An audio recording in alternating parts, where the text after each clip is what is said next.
Welcome to history's shittiest disciple, and today we're going to be talking about Alex O'Connor and Matt Dillahunty. A little bit about VeganGains, but first things first, happy Halloween or happy Hallows Day. I'm not sure if this is going to come out either tonight or tomorrow. I'm not sure if this is going to be Saturday or Sunday, but whenever you see it, I hope you would see it. So we're going to go through a little bit of, I guess you say, Twitter drama and just why I find this interesting. New video. It's been out for 3 minutes and already have a higher dislike ratio than usual. Thanks for the support. And this is about veganism and animal abuse, in short. Anyways, Matt Dillahunty goes, yeah. And if you don't know Matt Dillahunty, he essentially is a part of an atheist, an atheist show on YouTube. I'm not super familiar with Matt Dillahunty, although I just know he's a famous atheist. I believe he's an anti-theist. Yeah, maybe stop acting like what happens in the first 3 minutes is an appropriate sample size. It's not sex. Because you have to make a joke when you do a derail. You have to do a joke when you pull a red herring. Okay, so a red herring, one definition of this is attempting to redirect the argument to another issue to which the person doing the redirecting can better respond. While it's similar to avoiding the issue fallacy, the red herring is a deliberate diversion of attention with the intention of trying to abandon the original argument. And I think Matt Dillahunty was pulling a red herring. So the joke that he's doing here, I don't know if it's designed to be purposely manipulative or just passively manipulative, because it's distracting from what the main point is. And I think he already knows that. I just think he doesn't care. Alex O'Connor. What? The point is that people are disliking before having an opportunity to watch the video at a appropriate rate to usual, and that the people who do are being irrational. The people who do so are being irrational. Not great grammar, but my grammar's terrible too. Is that wrong? Matt Dillahunty, is this surprising? Someone dislikes my video the instant they're live. People don't like me and people don't like you. But don't pretend they need to watch the entire video to accurately grasp that you're sermonizing about the same thing you've been saying over and over again.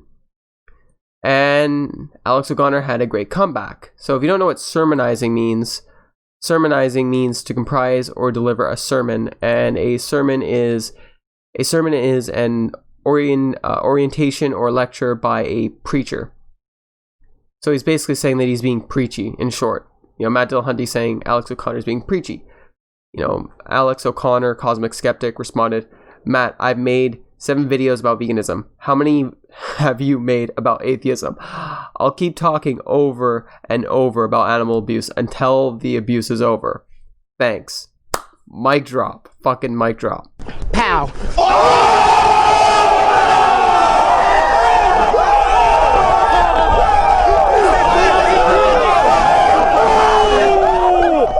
Every time with Matt Dillahunty, he acts like veganism is a personal offense to himself. Look at his debate with VeganGains. He acts like he was assuming VG, aka VeganGains, was bad faith so quickly just because VG was asking questions. Matt himself was bad faith. What I'm saying is, I'll leave a link in the description down below to VeganGains' debate with Matt Dillahunty, or maybe I'll throw in a clip here. But basically, VeganGains was just asking Matt Dillahunty some questions to get an understanding of his moral framework.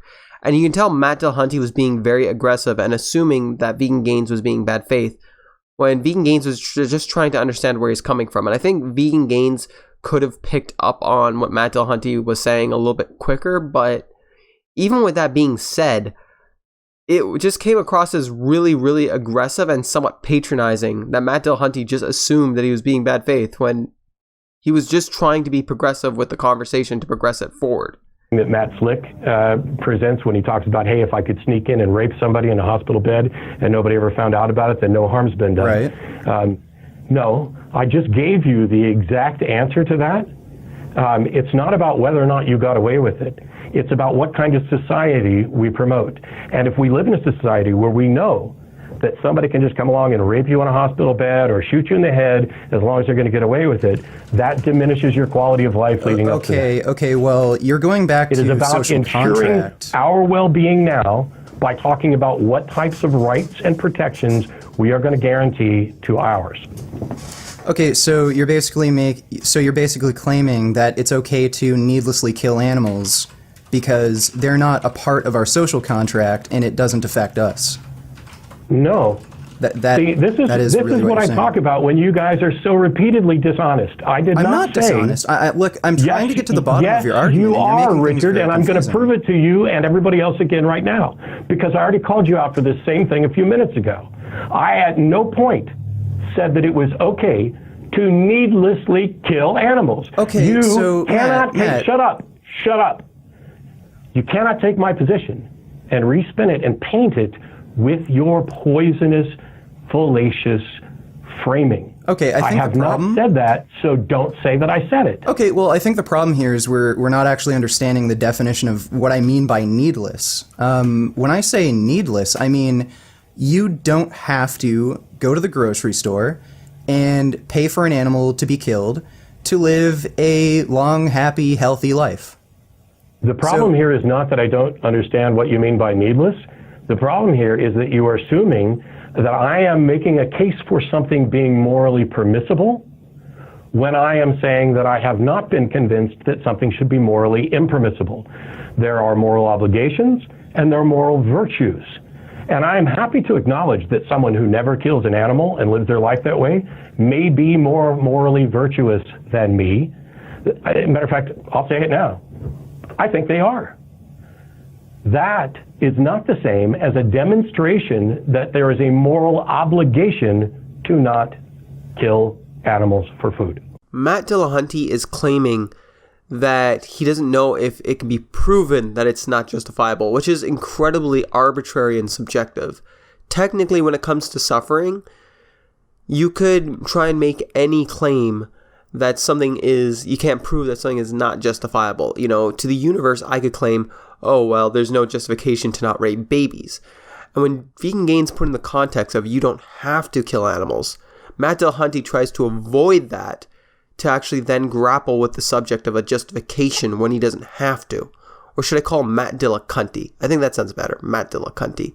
Anyways, my whole point is, I mean, like, if the idea is I can't prove that it's not justifiable to do this, therefore I can kill something, you can essentially commit an insane amount of atrocity so long as you're not convinced it's unjustifiable to do so. And that's in and of itself is an insane absurdity, so long as you can notice it, especially for someone with objective morality. And I just want to say, the example when I brought up about to the universe, you can't necessarily say that there is no justification to the universe. I'm not saying it's okay to rape kids. What I am trying to say is when it comes down to it, Matt Dillahunty is going down the rabbit hole of, well, you can't prove that this is unjustifiable. So he's claiming you don't need a justification, you can just be unsure of something. So if you take that exact same reasoning to someone else outside of his moral framework, it doesn't exactly go too well. To his own moral framework, he believes veganism is morally superior. And I think this is why Matt Dillahunty acts like a cunt around the subject of veganism. Because he's surrounded by people who he considers himself to be more morally superior than him. I think that's why he has a double standard whenever it comes to the subject. Any moral obligations, sorry? Are gays people? Do they have well-being? Okay, well, are animals thinking and sentient and feel and have a will to live? It depends. It depends. Well, it depends, but cows, chickens, pigs? So are they able to comprehend rights? Are they able to comprehend moral obligations and duties? Okay, the fact that something may not want to die is not relevant here. Just like when you talked a second ago, you immediately went to, oh, it's all about social construct, when I've explained to you several times that when I talk about morality, I'm talking about well-being. And when I talk about where I draw lines and why, it has to do with rights, the ability to understand rights, and the social contract we make and where we extend it to. I'm not saying, and you went to, did Hitler do nothing wrong or slavery do nothing? No, those were wrong. They were objectively, morally wrong. The fact that people didn't realize it or care about it at the time is a problem, but that's something that was actually demonstrated, and that's why we changed. Okay. When you make the demonstration for your case, I will change.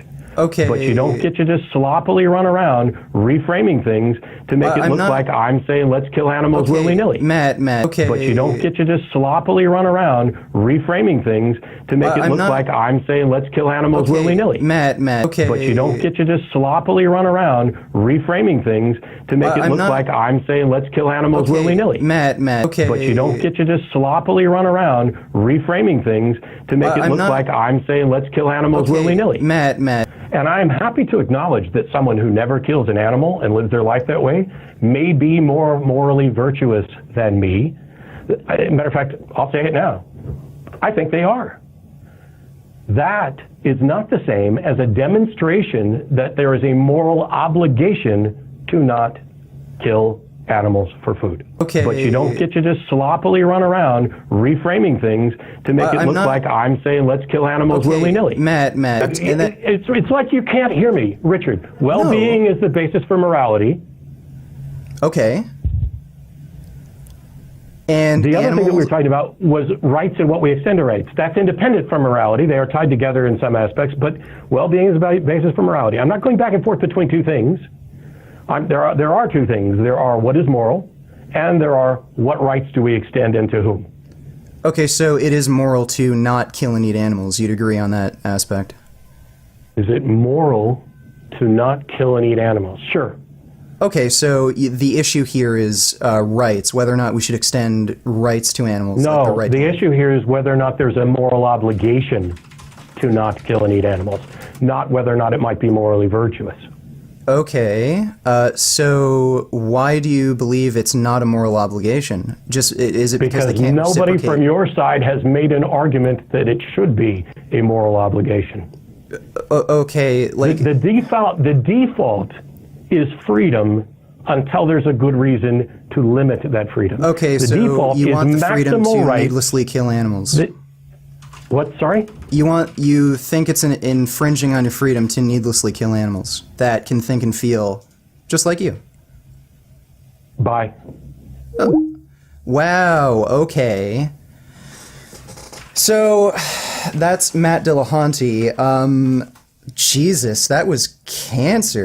So, when it comes to veganism, when it comes to actually restricting rights because of the harm that it does, I could talk about the environment, I could talk about health, and I could talk about how it affects slaughterhouse workers, I could talk about how animals have potential to suffer just like human beings, or I could also talk about, what we philosophically consider to be a person, or we could simply talk about the economic cost and the cost of feeding an animal for 1,000 days, 2,000 days, for just a few days or 100 days or 50 days of a meal. And if that is actually worth the cost versus the benefits of that, which the benefits don't really outweigh the cost, logically speaking. It's just a simple pleasure from it. But anyways, moving forward, the thing is when it comes to his sense of morality, I just find certain things that he says to be kind of arbitrary. Like if you start to identify, if you watch his full video with VeganGains, link in the description down below, if you identify the average intelligence of a group, there's a few things that can happen, one of which is one individual is choosing the average intelligence of a group. If our ancestors were wiped out by aliens who wanted to kill humans for pleasure, or not humans, but apes for pleasure. If they decided the average intellectual intelligence of an ape did not suit their moral system, if that was their moral system, then it would be justified. Or better yet, the thing is with pigs is that they have a very similar intelligence to primates, elephants, and crows. So they actually might have a concept of philosophy and more or less even self. So Matt Dillahunty is, I think, a little bit uneducated on that subject, or either just doesn't care. But in particularly, when it comes to when it comes to actually averaging out the average individual of a group and then granting morality to, or moral consideration through rights to that group. I could also say, if humans were to let's say if there was an animal or species that we could kill for fun, and if we knew millions of years from now it would become just as intelligent as us and live alongside us peacefully. If we wiped out that species before it actually ever had the chance to get to that point, I highly doubt there'd be the same emotional reaction to the hypothetical to an alien coming down and killing our ancestors, the idea of us not existing. But anyways, it's, to me, just Matt Dillahunty's framework seems kind of arbitrary when it comes down to the decisions that you make for individual to individual. From a utilitarian perspective, it kind of makes sense. But honestly, from a more consequentialist perspective, when it comes to the individual, I just don't really see how it really makes sense. For example, I could kill someone who's incredibly mentally disabled who feels less pain than a chicken. But is that more moral than killing a chicken that might feel more pain, that is more intelligent than the person who has extreme mental disabilities? And the other thing too is when it comes to moral agency, one of the definitions is, and this is perhaps maybe a more lazy definition, is for a being to recognize the difference between a right and wrong decision. And even though dogs and cats, they don't have the same level of moral agency as humans, and I'm not saying they do, I'm not saying these animals do by any means, but when it comes down to it, I mean, like, dogs know the difference between right and wrong decision in a group. And most other animals do as well. We just like to ignore their actual sense of intelligence when it suits our personal interest. So I mean, like, even animals have some very basic level of moral agency, nowhere near the same as humans. I'm not saying animals have the same level of moral agency as humans by any means. Moral agency is relative to intelligence and where you sort of put the goalpost.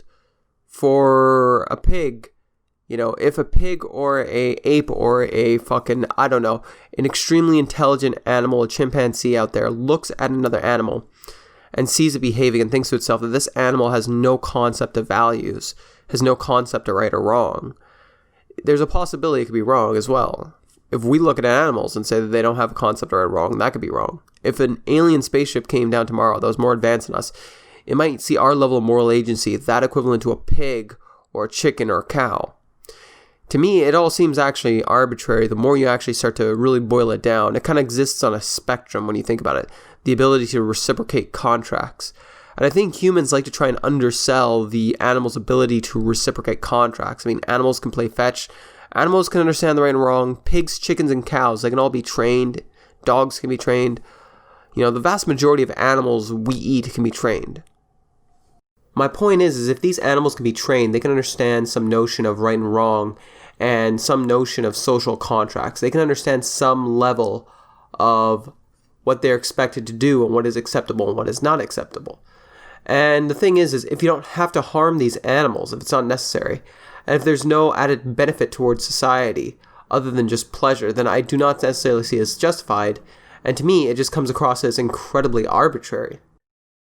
Anyways, Vincent from the Babylon Project, my nigga, he said he really loves his bacon.